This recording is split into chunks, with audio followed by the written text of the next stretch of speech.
আসসালামু আলাইকুম। আমরা আজকে চলে এসেছি কাকিলাদহ মালিহাট যুদ্ধক্ষেত্রের স্মৃতিসৌধ হতে মিরপুর কুষ্টিয়া। আসুন আমরা আপনাদের দেখানোর চেষ্টা করবো। আসুন।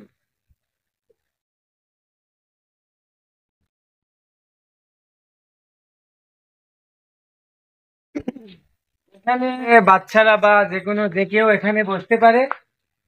এখানে বসে হয়তো বা এই জায়গাটিকে উপভোগ করে। তো এটা হচ্ছে সেই যুদ্ধক্ষেত্র। 1971 সালে যুদ্ধের সময় তো সেই জায়গা এটা আমি আপনাদের দেখানোর চেষ্টা করলাম। আসুন এদিকে যাই। এখানে আর একটা জায়গা আছে যেটা যেটার উপরে উঠে ওই পাশ দিয়ে উঠে এই পাশ দিয়ে নামা যায় সুন্দরভাবে। হয়তো বা আপনাদের দেখাতে পারতাম, কিন্তু ওইদিকে গাছ হয়ে যাওয়ার কারণে ওই পথটা রুদ্ধ হয়ে গেছে আর কি, তাই দেখাতে পারলাম না। আসুন আর একটা জিনিস দেখাই।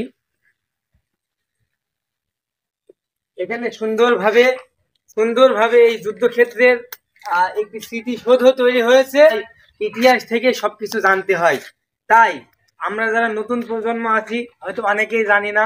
তাই আমরা আজ এখানে চলে এসেছি এই স্মৃতিসৌধ, যে যুদ্ধক্ষেত্রের এই জায়গাটি আমার অনেক ভালো লেগেছে। আশা করি আপনাদেরও ভালো লাগবে। আপনাদের সামনে শেয়ার করলাম। আমার কথা ও কাজে ভুল হতে পারে, ভুল হলে অবশ্যই ক্ষমা সুন্দর দৃষ্টিতে দেখবেন। আজ আর এখানে নয়, ধন্যবাদ। আবার অন্য কোনো দিন নতুন একটা ভিডিও নিয়ে আপনাদের সামনে হাজির হব। কবি মোহাম্মদ জাহাঙ্গীর আলম, বিনোদন মোড, মিরপুর কুষ্টিয়া।